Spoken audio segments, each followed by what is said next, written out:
नमस्कार मित्रों। आज आपके समक्ष बहुत ही ज्वलंत मुद्दे को लेकर हाजिर हुआ। और सुबह सुबह कहीं पर पढ़ रहा था जिसमें एक सज्जन कह रहे थे कि 21 वर्ष से नीचे के बच्चों को टीवी और न्यूज़पेपर नहीं पढ़ना चाहिए। अगर वो पढ़ते हैं तो बहुत हद तक संभावना है कि वे कुसंस्कारी हो जाए। जो आज का प्रचलन है, जो आज का ट्रेंड चल रहा है, अगर उसको वास्तव में देखा जाए तो बच्चे टीवी, न्यूज़पेपर, सोशल मीडिया के माध्यम से संस्कारहीन बन रहे हैं। बच्चों में नैतिकता, पवित्रता, वाद की मर्यादा, ये सारी चीज़ें कहीं न कहीं कम हो रही है।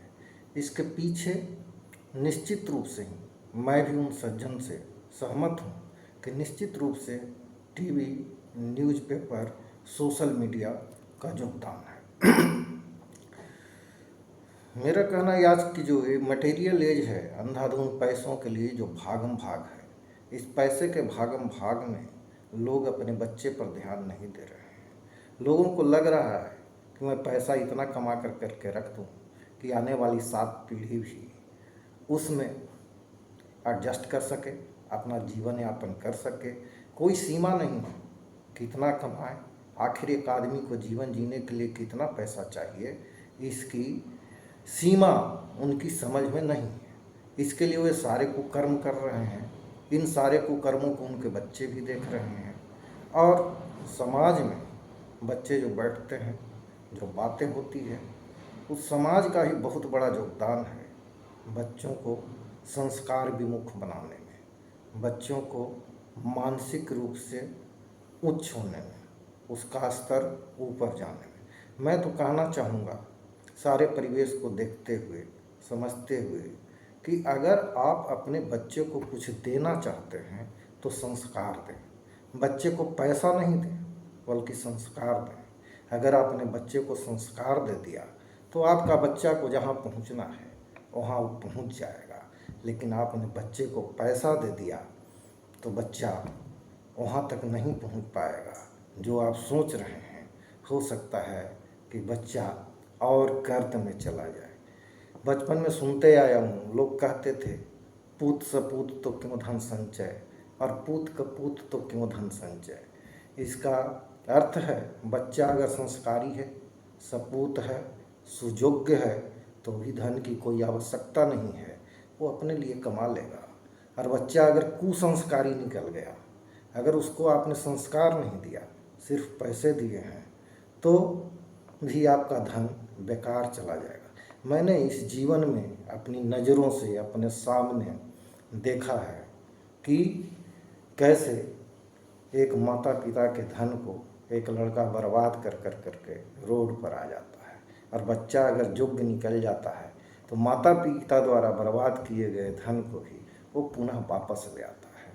तो आप बच्चे को संस्कार दें और सही संस्कार दें, पैसा दें अथवा मत दें। भले ही आज की तारीख में इस मटेरियल एज में लोगों की प्राथमिकता बदल गई है और उनकी प्राथमिकता हो गई है एनी भाव पैसा लाना, पैसा देना। अब संस्कार कहाँ से आए? सवाल यह उत्पन्न होता है कि संस्कार कहाँ से आए। तो संस्कार परिवेश पर निर्भर करता है। बच्चा का पालन पोषण किस परिवेश में हो रहा है, उसका उठना बैठना कैसे परिवेश में हो रहा है, और ये परिवेश उसके घर से शुरू होता है। निश्चित रूप से आज के तारीख में हम ये तो नहीं कर सकते कि बच्चे को बिगाड़ने में सिर्फ और सिर्फ उसके माता पिता का ही योगदान है, क्योंकि आज के बच्चे के हाथ में मोबाइल है। आज बच्चा स्कूल में जा रहा है, वहाँ पर भी बहुत ज़्यादा स्कूल में जो शिक्षा दी जा रही है वो मानव को मानव बनाने के लिए नहीं है। वो शिक्षा क्लर्क बनाने के लिए है।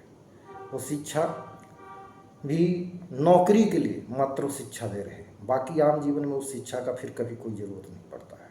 हम लोगों ने पढ़ा है a+b² कोई ज़रूरत नहीं है उसको आम जीवन। sin theta, cos theta, tan theta, ये सब का कोई आज के तारीख में उसकी कोई ज़रूरत नहीं है। जनरल आदमी को उससे कोई लेना देना नहीं है। वो तो शिक्षा भी जो है, पहले की जो शिक्षा दी जाती थी वो शिक्षा आध्यात्मिक होती थी। बच्चे अध्यात्म उन्मुख शिक्षा होता था तो उसमें संस्कार का संचार होता था, और वो चीज़ आज भी छूट गया है। आज हम कॉन्वेंट में जा रहे हैं, कॉन्वेंट में बच्चे को पढ़ा रहे हैं, कहने पर संस्कार जो निर्भर कर रहा है वो संस्कार परिवेश पर निर्भर कर रहा है, बच्चा किस परिवेश में पल रहा है। और मैंने जैसा कि बताया कि इसके लिए बच्चे के माँ बाप सिर्फ नहीं दोषी है, बल्कि पूरा समाज ही दोषी है, पूरा ये एरा ही दोषी है, ये युग ही दोषी है उसको कुसंस्कारी बनाने के लिए। इसमें अगर बच्चा संस्कारी निकल जाता है तो आप भाग्यशाली हैं। एक कथा आती है कि एक जंगल में दो तोता थे, दोनों तोता सगे भाई थे, एक ही बाप एक ही माँ का दोनों पुत्र था। उस तोते को बहेलिया ने पकड़ लिया, बहेलिया के लगा कि इसको करें तो क्या करें। बहेलिया ने कुछ पढ़ाया और लिखाया और उसके बाद तोते को बेच दिया। एक तोता एक संत को उसने दे दिया था और दूसरा तोता एक कसाई को दे दिया था। दोनों भाई, दोनों एक ही माँ बाप के पुत्र, एक संत के यहाँ पल रहा है, दूसरा जो है कसाई के यहाँ पल रहा है। जो तोता संत के यहाँ पल रहा था वो डेली ब्रह्म मुहूर्त में संत के द्वारा जो भजन स्तुति या श्लोक वेद वगैरह जो गाया जाता था उसने वही सुना और वही भजन वेद श्लोक सब गाता था। जो कसाई के यहाँ तोता पल रहा था वो तोता क्या सीखा, लाओ पकड़ो मारो काटो, इन्हीं बातों, अरे ही दिन भरो उसके दिन भर के नित्य चर्चा में वो यही था, पकड़ो मारो काटो तौलो, यही वो दिन भर करते रहता था। तोता तो एक ही माँ बाप का था, एक ही का खून दोनों में दौड़ रहा था, लेकिन दोनों का विचार बदल गया, दोनों का संस्कार बदल गया। क्यों बदला? तो एक संत के पास था और दूसरा कसाई के पास था, क्योंकि दोनों के परिवेश अलग अलग थे, दोनों के परिवेश अलग अलग थे। तो दोनों के संस्कार को बनाने में योगदान किसका था? उस परिवेश का था, उस माहौल का था, उस वातावरण का था, जिस वातावरण में वो जी रहा था, जिस परिवेश में वो जी रहा था, जिस माहौल में वो जी रहा है। हमने देखा है बहुत सारे लोगों को कि उनके बच्चे जो हैं तमाम प्रकार के गालियाँ बचपन में ही सीख जाते हैं, लेकिन आप देखिएगा कि 99.9 नहीं 100% मामलों में उन्हीं के बच्चे गालीबाज होते हैं जिनके माँ बाप भी गालीबाज होते हैं। नहीं तो वहाँ पर ही रहने वाले जिसके घर में गाली नहीं दी जाती है, गाली नहीं पढ़ी जाती है, तो उसके बच्चे गालीबाज नहीं होते हैं, उसके बच्चे जाहिल नहीं होते हैं, उसके बच्चे मूर्ख नहीं होते हैं, उसके बच्चे सौम्य होते हैं, उसके बच्चे संस्कार होते हैं, संस्कारी होते हैं। वो एक मर्यादा को जानते हैं, उस मर्यादा का वो अनुपालन करते हैं। निश्चित रूप से बच्चा अगर जाहिल है तो उसके बाप का भी बहुत बड़ा योगदान होता है, उसके परिवेश का भी बहुत बड़ा योगदान होता है। ऐसा नहीं है, कुछ अपवाद भी है, अच्छे घर में भी खराब लड़के हो जाते हैं और खराब घर में भी अच्छे लड़के हो जाते हैं। कथा आपने सुना होगा, हिरण्यकशिपु के घर में प्रहलाद उत्पन्न हो जाता है और प्रहलाद के घर में बलि राक्षस उत्पन्न हो जाता है। तो देवता के घर में दानव और दानव के घर में देवता उत्पन्न होते रहे, लेकिन ये अपवाद है, अपवाद नियम नहीं हो सकता है। हम तोते की बात कर रहे थे, फिर वो तोता वहाँ से उड़कर फिर बहेलिया के पास पहुँच जाता है। बहेलिया दोनों तोता को देखता है, दोनों तोता की बातों को सुनता है, तोता को लेकर करके जाता है राजमहल में तोता बेचने के लिए। कहा कि मैं ये तोता बेचना चाहता हूँ। राजा ने कहा कि क्या कीमत है तोते को? बोला कि एक तोता की कीमत 1 रुपया और एक का 1 लाख। एक तोता जो है मगनी में भी दे सकते हैं, दूसरा 1 लाख में भी देंगे। राजा बड़ा भौचक रह गया, बोला कि आखिर क्या कारण है, एक मगनी में या 1 रुपया में और एक का कीमत 1 लाख। उन्होंने बहेलिये से पूछा कि इसका इतना ज़्यादा कीमत क्यों और इसका कम कीमत क्यों? बहेलिये का जवाब था क्योंकि एक तोता जो है जिसका ज़्यादा कीमत है वो संस्कारी है और जिसका कीमत नहीं है वो कुसंस्कारी है। तो संस्कारों का पैसा ले रहे हैं, कहा कि ये तोता जो 1 लाख में दे रहे हैं इसको आप अपने घर में रखिएगा। दूसरा तोता जो आपको एक तरह से मुफ्त में 1 रुपये में दे रहे हैं इसको घर के बाहर टांग दीजिएगा, फिर आप देखिएगा। राजा ने तोते को खरीद लिया और वैसा ही किया। जिस तोते को अपने बेडरूम में रखे हुए था वो तोता सुबह होते ही उठो जागो भजन कीर्तन सब कुछ करने लगा, अच्छे अच्छे श्लोक करने पढ़ने लगा। उस तोता को कुछ कुछ ज्ञान भी हो गया था। अब वो तोता जो तोता तोता को कुछ कुछ ज्ञान भी हो गया था। वो तोता बोलने लगा, काल मंडरा रहा है, काल किसी का न होता है, सबको एक दिन काल ले जाता है। इन सारी बातों को सुनकर राजा उठे, यहाँ सुन लिया, कहे कि बाहर वाले तो बाहर जैसे ही राजा निकले वैसे ही वो तोता पर पकड़ो पकड़ो धरो धरो भागा जा रहा है, मारो काटो। अब राजा घबरा गए क्या बोल रहा है। तो राजा को वो तो बहेलिया की बात याद आ गई, लेकिन वास्तव में ये जो है वो कोई काम का नहीं है। सुबह सुबह ही कह रहा है मारो काटो पकड़ो, और दूसरा भजन गा रहा है। तो दोनों तोता तो एक ही व्यक्ति का था, उसके बाप एक ही थे, माँ एक ही थे। आखिर संस्कारों में परिवर्तन कहाँ से हुआ? तो संस्कारों में परिवर्तन हुआ कहाँ से? तो उसके परिवेश से। मित्रों, अगर आप भी अपने बच्चे को कुछ देना चाहते हैं तो उसको संस्कारी बनाइए, उसको संस्कार दीजिए। बच्चे को पैसा मत दीजिए। अगर संस्कारी होगा पैसा उसके पास आ जाएगा, अगर कुसंस्कारी होगा आपकी अरबों खरबों की संपत्ति को बच्चा लुटा देगा। ये आपके अगल बगल मिल जाएंगे, गांव में रहते हैं, आपके गांव में ऐसे लोग मिल जाएंगे जिन्होंने बाप का अर्जा हुआ संपत्ति का नाश कर दिया। ऐसे ही मिल जाएंगे कि बाप ने बेच दिया तो उस संपत्ति को बेटे ने खरीद लिया। ये सब संस्कार पर निर्भर करता है। तो बच्चे को संस्कार दें, संस्कारी बनाएं।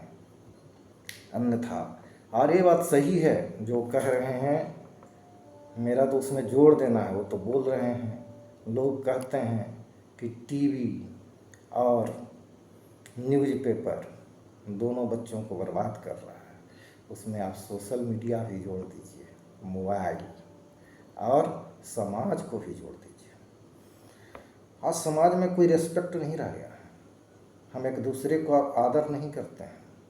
आप गांव में घुरिए, अपने गांव में देखिए जाकर करके, वहाँ पर 15 और 20 साल का बच्चा कैसे बोलता है। बुजुर्गों के साथ वो ताश खेल रहा है, बुजुर्ग अपने साथ बैठा कर ताश खेल रहा है, क्या वो इज्जत करेगा? कोई इज्जत नहीं करेगा। वो क्या बोलता है उसके टोंट को समझिए, उसके बात को समझिए। बूढ़े ही खराब हो रहे हैं। जब बूढ़े ही खराब हैं तो बच्चे कहाँ से सुधरेंगे? बच्चे नहीं सुधर सकते हैं, पहले बुढ़ों को ही सुधरना होगा। और बुढ़े में एक बार खराब होना शुरू कर दिया तो धीरे धीरे वो खराब होते रहेंगे। ये आज का बहुत बड़ा समस्या है, बहुत बड़ी समस्या है। लोग जो है रिस्पेक्ट नहीं दे पा रहे हैं। अपने से बड़ों का सम्मान या रिस्पेक्ट क्या होता है, कैसे देना है, ये नहीं दे पाते हैं। और वो बच्चा जो है 20 साल 21 साल का बच्चा कुछ भी बोल दे रहा है। कहाँ तक कॉन्वेंट में पढ़ रहे थे, कॉन्वेंट एजुकेटेड स्कूल में पढ़ रहे थे, कुछ नहीं, सब बर्बाद हो रहा है। हमको तो आज भी लगता है कि सरकारी स्कूल से पढ़ने वाले बच्चे ज़्यादा संस्कारी होते हैं in comparison with those who are reading in private schools. They are patting their back that they are convent educated, but they don't know what is courtesy, what is the etiquette. They are far away from these sacraments. तो आप बच्चे को संस्कार दीजिए, पैसा मत दीजिए। ठीक है, पैसा कमाइए, लेकिन बच्चा तो जान रहा है कि पापा चुरा के ला रहे हैं, तो चोरी करके ला रहे हैं, बच्चा तो चोर ही बनेगा। आप कितना हूँ अच्छा कहिए, लेकिन बच्चे पर तो आपका ध्यान है नहीं, आपका ध्यान तो पैसे पर है, तो बच्चा भी पैसा ही देखेगा। बच्चा में संस्कार कहाँ से आएगा? नहीं आएगा संस्कार। तो अभी भी कुछ बिगड़ा नहीं है, आपका बच्चा आपका भविष्य है, आपके हाथ में है, उसको संस्कार दीजिए, उसको सिखाइए, उसको समाज में कैसे उठना है, कैसे बोलना है, चलना है। मैं तो ये कहूँगा कि 21 साल तक उसको समाज से दूर ही रखिए। आज का समाज भी वैसा नहीं है जिसमें बच्चे को छोड़ा जा सकता है। आज का समाज वैसा नहीं है जहाँ से कुछ हासिल किया जा सकता है, जहाँ से बच्चा कुछ ले सकता है। जहाँ पर आज समाज में वैसे लोग नहीं है कि बच्चे को कुछ जो है वो बता सकते हैं, उनके पास देने के लिए भी कुछ नहीं है, क्योंकि वे खोखले लोग हैं। और उन खोखले लोगों से बच्चों को दूर रखिए। वो खोखले भी हैं और वो हर कोशिश, अज्ञानता में वो हर कोशिश करते हैं कि आपका बच्चा सही मार्ग पर नहीं रहे। जानबूझकर हम नहीं कर सकते, वो अज्ञानता में ऐसी ऐसी बातें बोलते हैं कि आपके बच्चे का संस्कार करते हैं। भले ही आपको लग रहा है कि बहुत अच्छे, लेकिन नहीं है। इन बातों पर ध्यान दें और बच्चे को संस्कार दें। एक संस्कारी बात बच्चा बनाएं। परिवार से संस्कार शुरू होगा, परिवार संस्कारी होगा, समाज संस्कारी होगा, गांव संस्कारी होगा, तब जाकर देश और दुनिया संस्कारी होगा। Thank you.